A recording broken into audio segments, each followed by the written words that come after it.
Êxodo capítulo 2, a partir do versículo 11. Vamos ler então. Naqueles dias, sendo Moisés já homem, saiu a seus irmãos e viu os seus labores penosos, e viu que certo egípcio espancava um hebreu, um do seu povo. Olhou de um lado e de outro, e vendo que não havia ali ninguém, matou o egípcio e o escondeu na areia. Saiu no dia seguinte, e eis que 2 hebreus estavam brigando, e disse ao culpado: por que espancas o teu próximo? O qual respondeu: quem te pôs por príncipe e juiz sobre nós? Pensas matar-me como mataste o egípcio? Temeu, pois, Moisés e disse: com certeza o descobriram. Vamos orar. Senhor, dependemos totalmente do Senhor, da tua ação, do teu Espírito neste momento, para que possamos compreender a tua palavra e ouvir, Senhor, a tua voz, em nome de Jesus. Amém.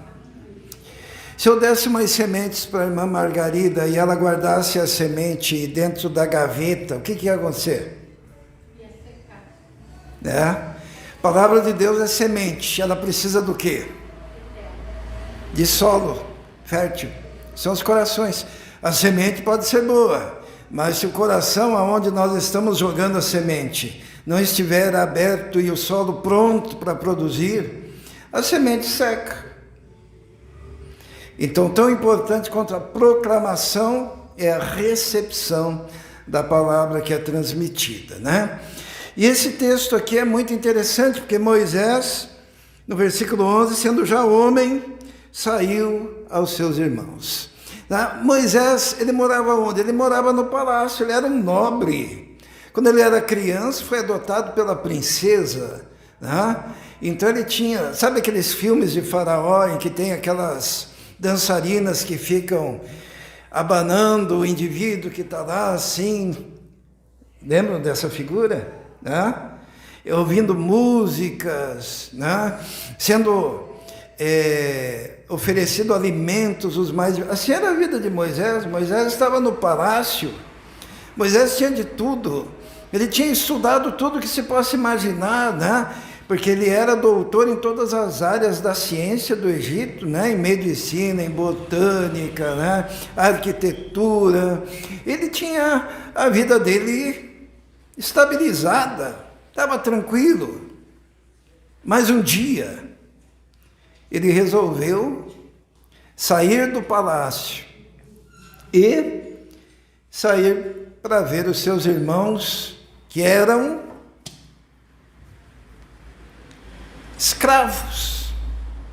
escravos no Egito. Ele saiu do palácio, foi dar uma volta, provavelmente um monte de seguranças junto com ele, né? Aqueles soldados egípcios, e ele foi ver os seus irmãos, e ele percebeu que os seus irmãos estavam sofrendo. Ele viu até um espancamento. Alguém já viu um espancamento aqui? O espancamento é uma das coisas mais terríveis quando nós vemos alguém sendo arrebentado em praça pública, e ele viu um dos seus irmãos sendo espancado. Ele viu o peso, né, que eles tinham que carregar nas costas para a construção daquelas pirâmides, daquelas casas, daqueles lugares. O trabalho era forçado, o chicote acertando nas costas dos seus irmãos.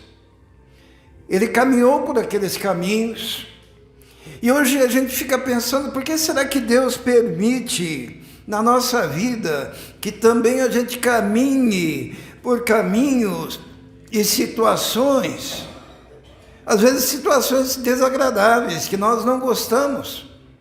Eu ouvi um testemunho essa semana de alguém que foi visitar lá uma igreja e participou daquela igreja por muitos anos, e quando ele saiu de lá, ele saiu profundamente decepcionado com a igreja, com o pastor. Tinha roubalheira, tinha adultério, tinha Por que Deus permite andar nesse caminho?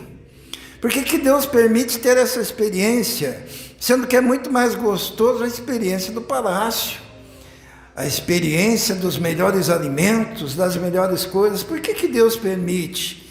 Por que Deus permite nós muitas vezes caminharmos o caminho do sofrimento, da doença, da angústia, da separação, o caminho do divórcio, o caminho às vezes das necessidades?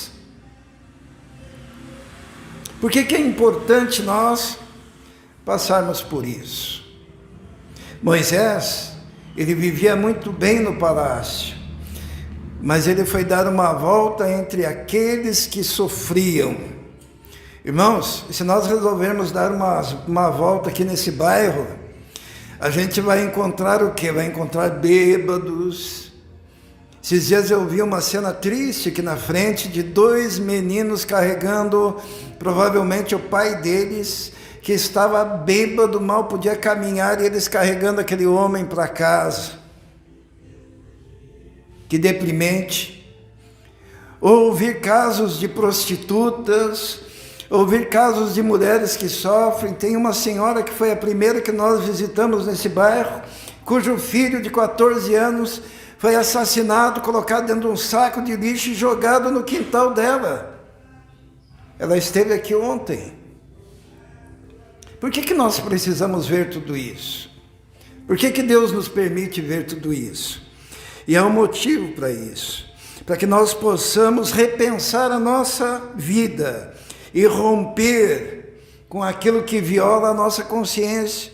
Porque se você vê tudo isso e isso não lhe toca, você está morto por dentro. Se você vê o menino que sofre, a menina que se prostitui, o senhor que bebe, a família destruída, o casal se separando, isso não lhe toca, é porque você está morto por dentro. Nós precisamos dessa caminhada para nós avaliarmos os nossos valores. Quais são os nossos valores mais interiores? Porque tem gente que não se importa. Tem gente que é da igreja e vê o que está sofrendo e não se importa, e vê aquele que está passando por dores e não se importa, e volta para o seu palácio, e volta para a sua casa, e volta para a sua comida muito boa lá na geladeira, sem se importar. Eu ouvi um testemunho bonito da nossa igreja, que eu vou falar. Se brigarem comigo, que briguem depois, né? Depois a gente faz as pazes. Mas o Marcos e a Bia estavam indo de carro para a igreja e viram alguém pedindo socorro. E seguiram, e daqui a pouco, eu não vou deixar aquele homem lá. Voltaram. Um homem que tinha sido baleado, né? E ele dizia, eu vou morrer. E daí outras pessoas também se aproximaram. Mas, irmãos, isso é muito bom. Você se importa. Você se importar. Você ver o sofrimento e aquilo não passar em branco. E foi o que aconteceu com Moisés. Quando ele foi lá e viu o sofrimento, viu os chicotes, viu carregando um peso maior do que o próprio peso, aquelas pessoas, aquelas mulheres sofridas, escravizadas. Ele avaliou na sua consciência e ele não ficou inerte. Ele viu um egípcio espancando um escravo e ele entrou na briga. E ele defendeu o escravo e matou o egípcio. E quando ele fez isso, ele olhou para todos os lados, porque ele sabia e tinha consciência das consequências quando você toma uma posição na sua vida. Tem consequência. E muitas vezes você não quer pagar o preço. E Moisés, ele pagou o preço. E Moisés, quando tomou posição, quando ele pensou assim, eu tenho um palácio, mas eu tenho também a oportunidade de ser um homem consciente, que vê o sofrimento dessa sociedade e não fica inerte. E ali é o momento da escolha, de que lado você vai ficar. E ali Moisés chutou o balde, chutou o pau da barraca, se posicionou ao lado daquilo que a sua consciência mandava, e vieram as consequências. Quais foram as consequências? Perdeu o palácio, perdeu a liberdade, teve que fugir. De príncipe se tornou pastor de ovelhas no deserto de Midian. Ele que era abanado pelas bailarinas e dançarinas do palácio, agora ele estava no meio do estrume das ovelhas. Me dói muito quando o povo de Deus escolhe o seu comodismo, escolhe a sua comidinha gostosa, escolhe a sua televisãozinha em casa, a sua camazinha quente, sem ter a disposição de estar na casa de Deus aqui como testemunha, cada um que passa por aqui, aqueles que estão cultuando este mundo e o presente século, e a gente aqui demonstrando que existe valor que é maior, que é o valor de estar na casa de Deus, que é o valor de adorar a Deus, que é o valor de servir a Deus, que é o valor de ter compromisso com a palavra de Deus. É uma tomada de posição, é uma escolha que Moisés fez. Por que Deus nos permite ver o sofrimento e a dor? Por que Deus permite um câncer atingir um dos seus filhos? Senão para que ele saiba a dor e consiga se compadecer daquele que sofre também. Porque às vezes você tem que sentir na pele para poder ter compaixão. Às vezes é necessário que um dia você passe fome para que você tenha o coração direcionado àquele que hoje passa fome, que você pode estender a mão. Moisés passou por aquele caminho, diz assim, naquele tempo Moisés já sendo homem, já estava muito bem acostumado com o palácio, foi ver os seus irmãos que sofriam labores pesados, trabalhos pesados, para que ele conhecesse o caminho dos oprimidos. Por que Deus permite? Por que será? Existe um segundo motivo, e esse motivo nós vamos encontrar em Êxodo, no capítulo 3, abra lá em Êxodo, capítulo 3. Por que Deus nos permite ver e passar e experienciar essas coisas, como Moisés? Segundo motivo, está no versículo 7, vamos ler, diz assim, Êxodo 3, 7. Disse ainda o Senhor, deixa eu explicar, Moisés está lá no deserto de Midian, já se passaram 40 anos, ele vê uma sarça ardente, ele se aproxima, Deus fala com ele, e olha o que Deus fala com ele. Deus fala assim, disse ainda o Senhor, certamente vi a aflição do meu povo, que está no Egito, ouvi o seu clamor, por causa dos seus exatores, conheço-lhe o sofrimento, e por isso desci, a fim de livrá-lo da mão dos egípcios, e fazê-lo subir daquela terra, para uma terra boa e ampla, terra que mana leite e mel. Sabe por que Deus nos permite ver o sofrimento? Porque Ele quer saber se o sentimento do nosso coração vai estar igualado ao sentimento do próprio Deus.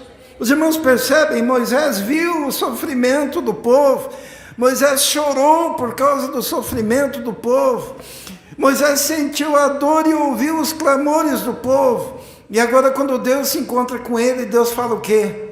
Eu senti o mesmo que você. Eu vi a aflição do meu povo. Eu ouvi o seu clamor. Irmãos, não tem como ser de Jesus sem essas duas coisas estarem juntas, né?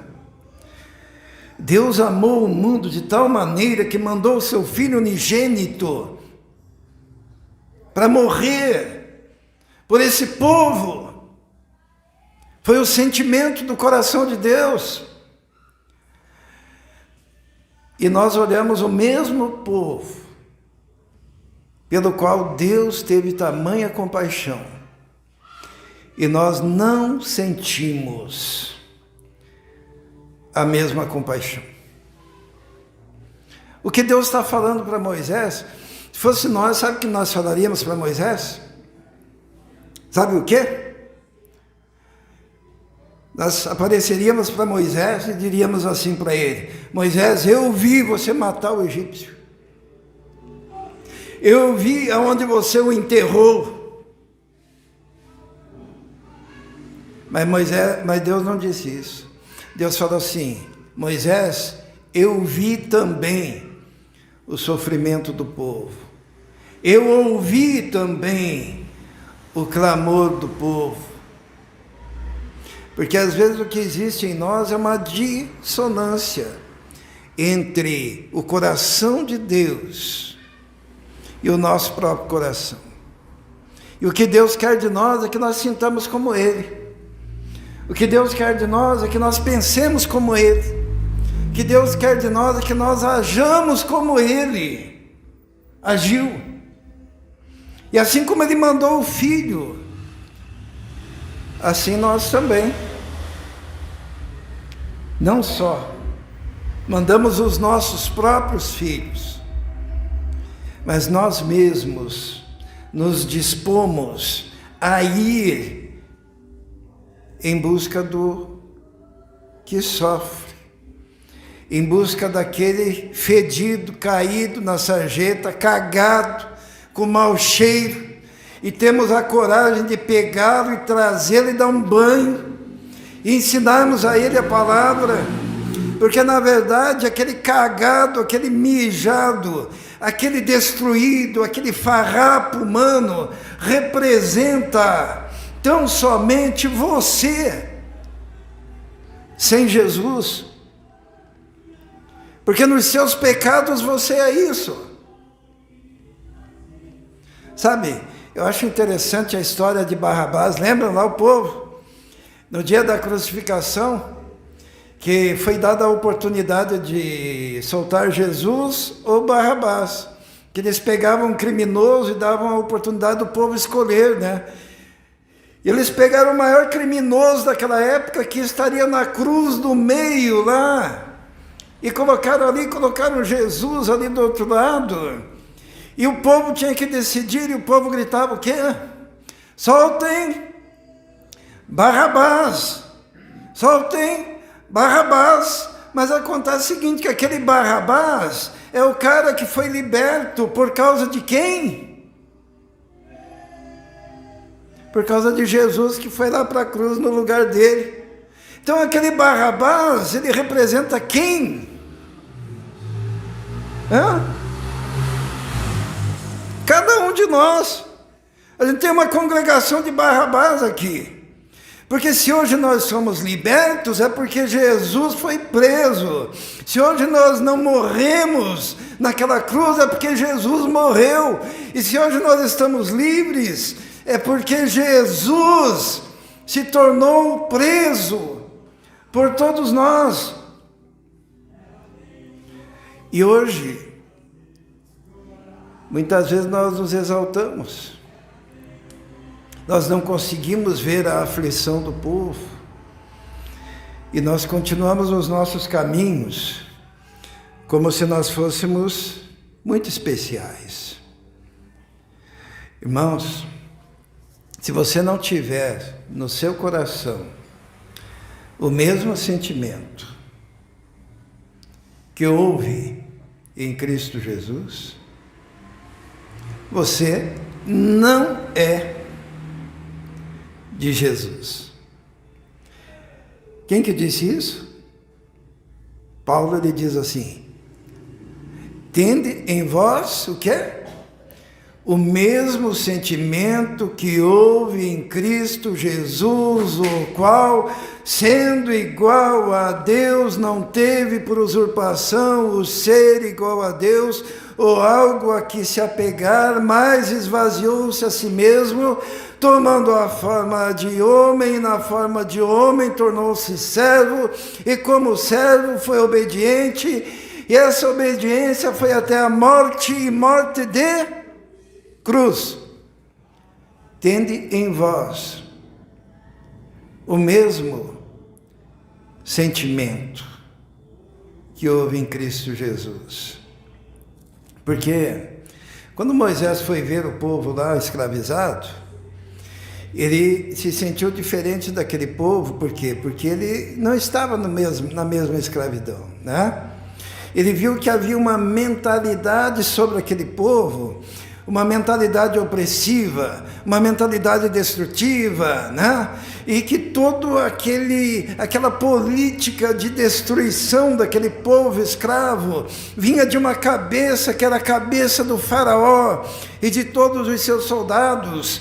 E hoje nós encontramos um mundo que jaz no maligno, que está debaixo da influência dos demônios, cuja mente é a mente de Satanás. E o príncipe deste mundo escraviza cada um que não tem Jesus e que anda nos seus próprios caminhos, e nós precisamos compreender isso, porque pode ser que o teu filho, a tua filha, tenha a mente de Satanás, e ela não pode influenciar a sua vida, e você deve fazê-la ter um encontro com Cristo, porque senão, ele ou ela passará a vida eterna inteira sem Deus, sem salvação. Um dia eu perguntei para Deus, eu queria entender o inferno, né? Porque a gente sabe que o inferno existe, mas eu fiquei pensando, mas é ficar sendo queimado, como é que é o inferno, né? E Deus me deu uma percepção. Ele colocou assim: imagine você, porque eu tinha assistido um vídeo no YouTube de um cara que foi que ele explorava cavernas, né?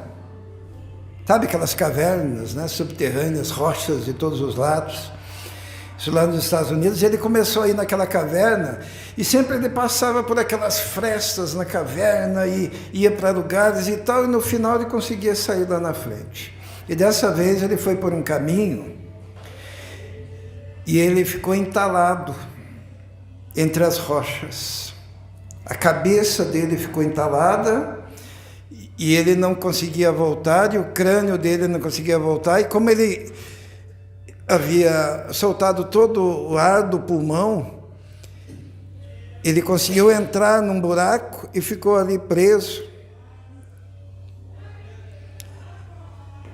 Muito abaixo da superfície, entre as rochas.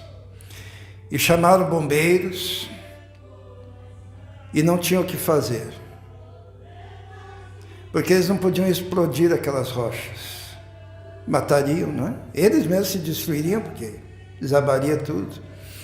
Eles não conseguiriam abrir espaços em volta, porque eram rochas maciças, e ele estava entalado ali. E não tinha como puxar ele também. Ele estava preso. E ele foi avisado a toda a família que ele iria morrer ali. Jamais sairia dali. Seus irmãos choravam, sua família chorava, seus amigos choravam, E Deus me disse, é bem pior que isso, tá? É você estar consciente num lugar. E a diferença para aquele rapaz entalado nas rochas é que aquele rapaz iria morrer, teria alívio. Mas o caso de quem vai para a eternidade sem Deus e sem salvação é uma situação pior do que essa, sem saída e eternamente consciente. E tem gente brincando com Deus. E quando Deus permite isso, Ele deu todas as oportunidades antes, todas. Porque o inferno ele foi preparado para o diabo e seus anjos, não foi preparado para o homem. O homem vai lá se quiser. E se ele não quiser, basta crer. Agora, irmãos, é absurdo brincar com isso. Brincar com a possibilidade de ter um filho, uma filha, um pai, uma mãe, um amigo, que passará eternamente numa situação dessa. É imbecilidade brincar em relação a você mesmo, se você não tem certeza da sua salvação em Cristo. É burrice. Porque a porta da graça está aberta, escancarada, para todo aquele que crê. E quando a gente olha esse mundo, que tem a mente do diabo, porque a sociedade tem a mente de Satanás. Basta a gente ver o que está acontecendo na política. Quem idealizou tudo o que está acontecendo? A igreja está nesse mundo para implantar o reino. Mas a igreja tem que se posicionar e transformar a sociedade. Mas no momento, a gente está batalhando com a mente diabólica. E Moisés, ele teve a mente dele alinhada com a mente de Deus. Moisés viu a aflição e depois Deus, quando aparece para ele, diz, eu também vi a aflição. Moisés ouviu os gemidos e depois Deus, quando aparece para ele, diz, eu também ouvi os gemidos do povo. Moisés viu o sofrimento, Deus também tinha visto. E Moisés quis fazer alguma coisa e não conseguiu.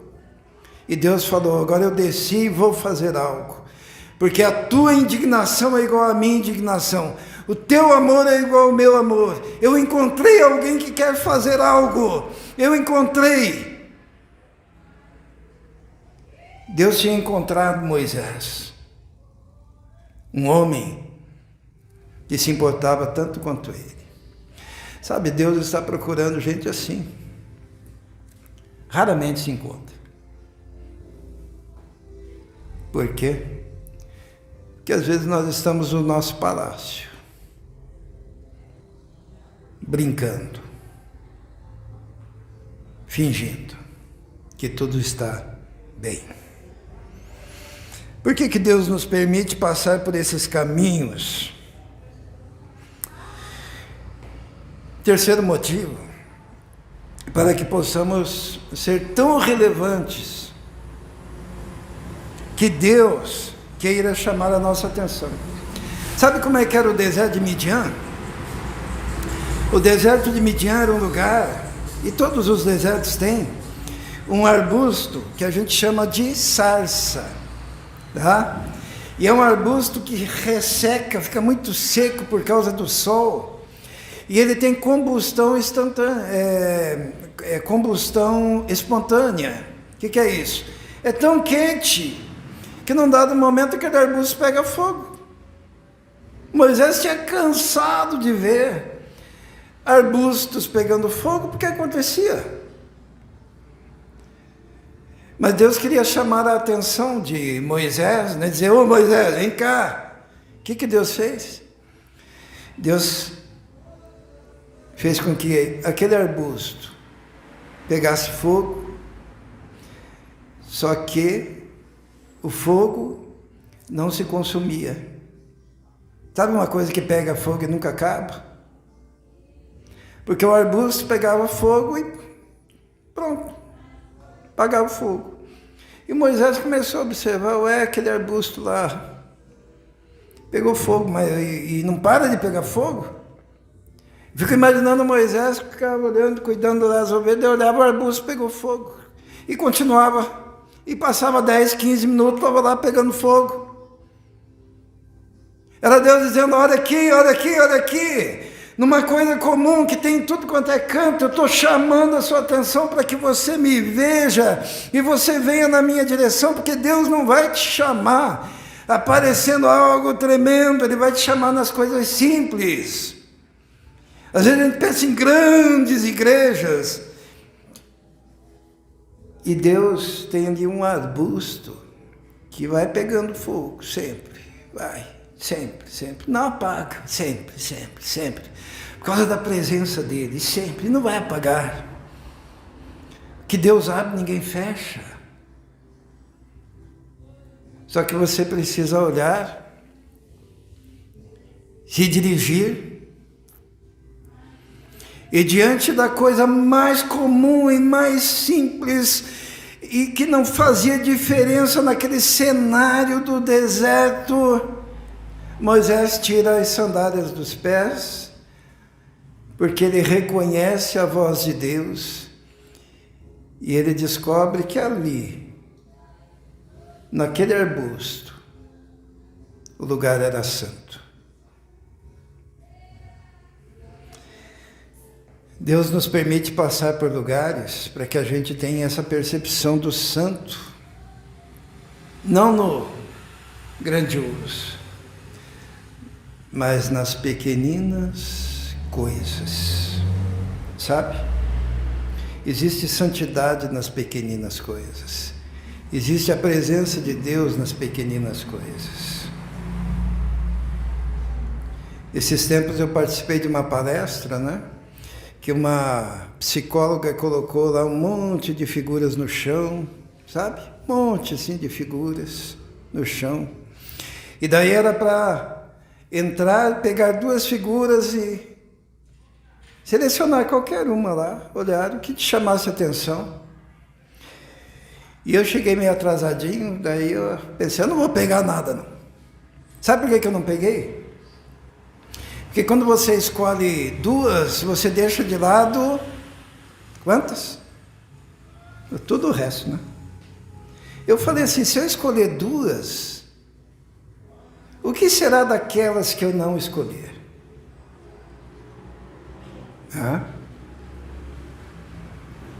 Raciocínio errado, porque eu estraguei toda a parte psicológica lá que a mulher queria fazer. Eu falei, olha, eu não peguei nenhuma, mas na minha imaginação eu peguei 2 conforme aqui, as imagens que eu queria e que eu nem sei se estão aí, tá? Ela pensou, esse é mais louco do que os outros aqui, né? Mas daí o que acontece?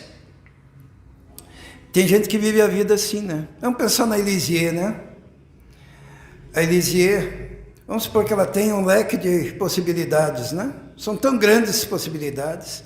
Ela tem a possibilidade lá da banda, ela tem a possibilidade de um coral, ela tem a possibilidade da escola, ela tem a possibilidade da festa, ela tem a possibilidade do parente, ela tem a possibilidade de tal, e ela tem a possibilidade também da igreja.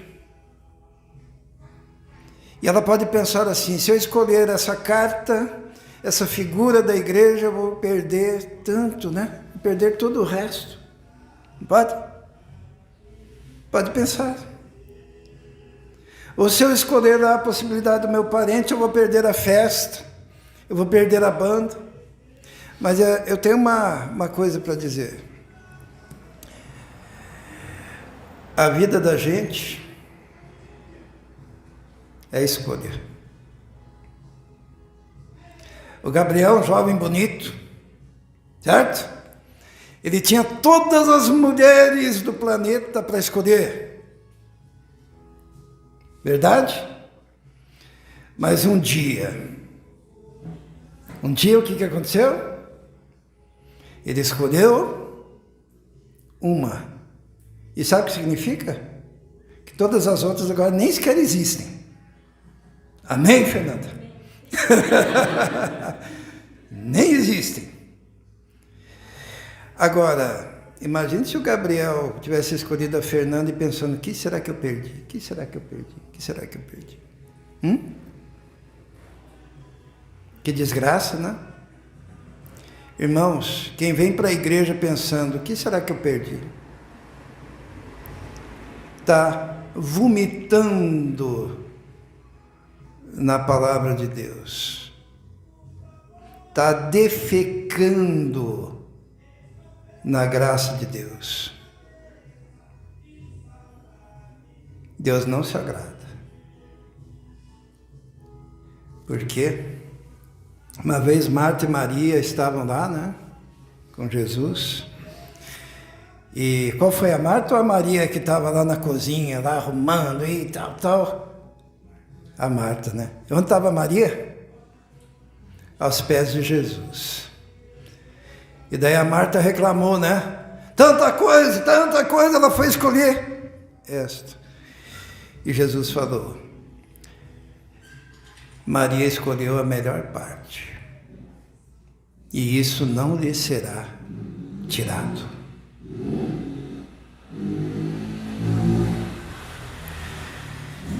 Que na igreja, que a escolha seja o Senhor.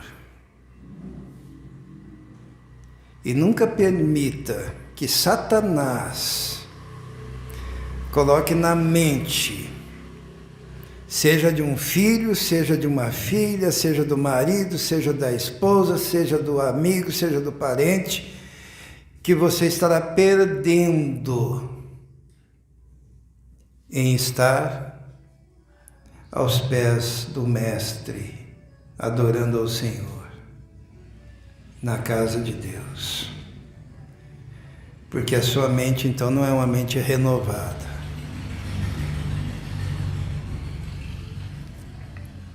Moisés tinha a mente do Senhor. E daí Deus disse, achei o cara que eu quero. E o que ele fez? Apareceu na sarça, na coisa simples. Porque às vezes as escolhas mais simples são as mais certeiras. Tá? As mais certeiras. O terceiro motivo por Moisés, ou melhor, o quarto motivo por Moisés passar por este caminho, foi para que ele tivesse um encontro com as suas limitações. Porque Deus falou assim para ele, no capítulo 3, no versículo 10, Deus falou assim, vem agora, eu te enviarei a Faraó para que tires o meu povo, os filhos de Israel do Egito. E Moisés falou assim, quem sou eu? Deus nos permite passar por caminhos para que a gente descubra que nós não somos nada. E quando Ele manda fazer algo, Ele não manda com base naquilo que nós podemos, mas com base naquilo que Ele pode. Moisés era pesado de língua, era gago, né? Moisés tinha uma série de dificuldades. Moisés colocou um monte de situações diante de Deus, para dizer para Deus que ele não poderia. A gente também pode, né, pensar assim, poxa, nós somos poucos, nós temos pouco dinheiro, a gente tem que pagar aluguel, a gente tem que pagar a luz, a gente tem que sobreviver, a gente precisa de banco, de cadeira, a gente precisa de tanta coisa. E outra coisa, tem muita gente que não quer saber, e mesmo assim Deus mandou a gente ir, é grande demais. E daí Moisés, ele pega e diz, Senhor, mas o Senhor vai me mandar? Quando eu chegar lá, eu vou dizer o quê? Quem que me mandou?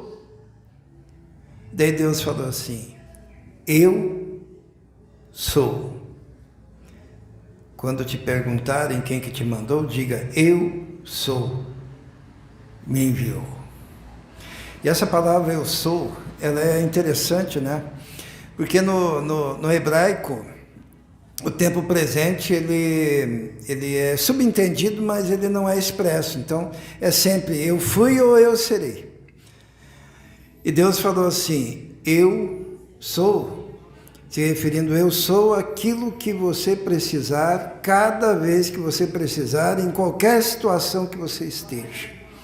Isto é, quando você estiver diante do mar, eu serei aquele que abre o mar. Quando estiver com fome, eu mando maná. Quando estiver com frio, eu sou uma coluna de fogo. Quando eu não souber o caminho, eu sou uma nuvem que te conduz. Quando estiver com fome, eu mando as codornizes. Quando faltar água, eu sou a rocha e da rocha sairá água. Isso é andar com Deus. Eu sou. Não são as suas limitações que vão determinar o que você vai fazer, mas a presença do grande eu sou na sua vida.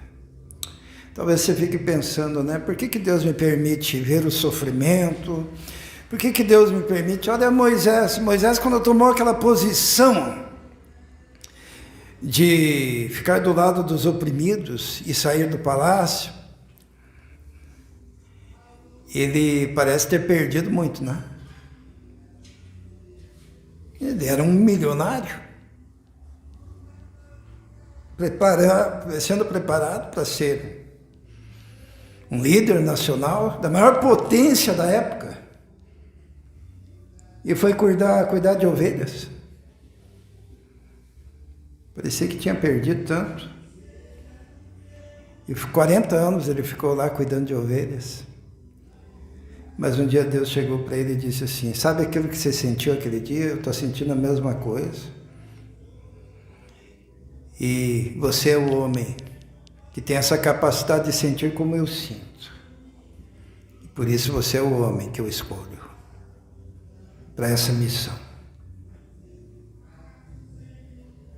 Porque o teu coração é igual ao meu. A gente sempre canta, né? Dá-me um coração igual ao teu. Às vezes eu fico aqui ouvindo os irmãos cantar e eu penso assim, eles não sabem o que estão pedindo. Né? Dá-me um coração igual ao teu?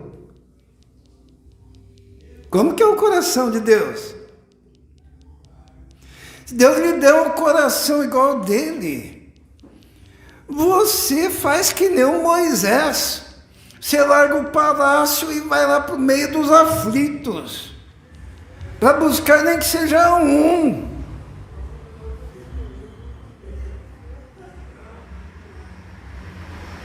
Uma ovelha perdida.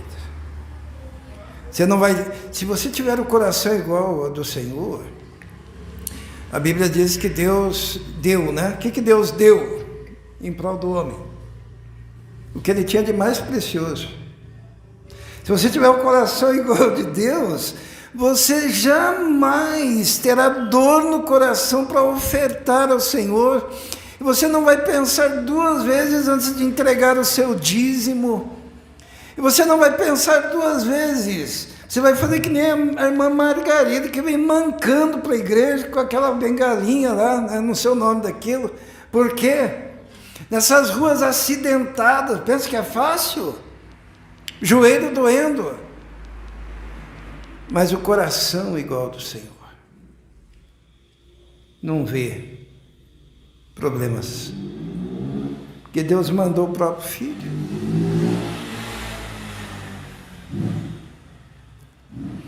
Moisés, ele tinha um coração igual ao do Pai. Deus o escolhe, Deus o envia, não por causa das suas potencialidades, que eram muitas, mas porque ele iria na frente como o grande eu sou, para resolver tudo. É isso que Deus quer dessa igreja. É isso que Deus quer de cada um de nós. Essa entrega. Quando você passar por um caminho difícil, você pensa assim, Deus está me permitindo ver, para que eu possa sentir como Ele sente e agir conforme Ele quer. Feche seus olhos. Senhor, muito obrigado pelos caminhos que o Senhor nos permite caminhar, pelas experiências que o Senhor nos permite ter. Te louvo porque eu sei que em cada experiência, em cada caminho, o Senhor está nos preparando para fazer a Tua vontade e para cumprir os Teus propósitos e para sermos úteis. Sabemos que o Senhor já tem tentado chamar a nossa atenção, com tantas sarças ardendo, mas a gente olha e não vê, porque a gente está acostumado com a paisagem, aquilo não nos toca. Mas quando olhamos com cuidado, vemos que ali o fogo não se apaga, porque o Senhor está presente. Pedimos que o Senhor então nos dê essa percepção e essa capacidade, ó Deus, de obedecer ao Senhor, na dependência do Senhor. Em nome de Jesus. Amém.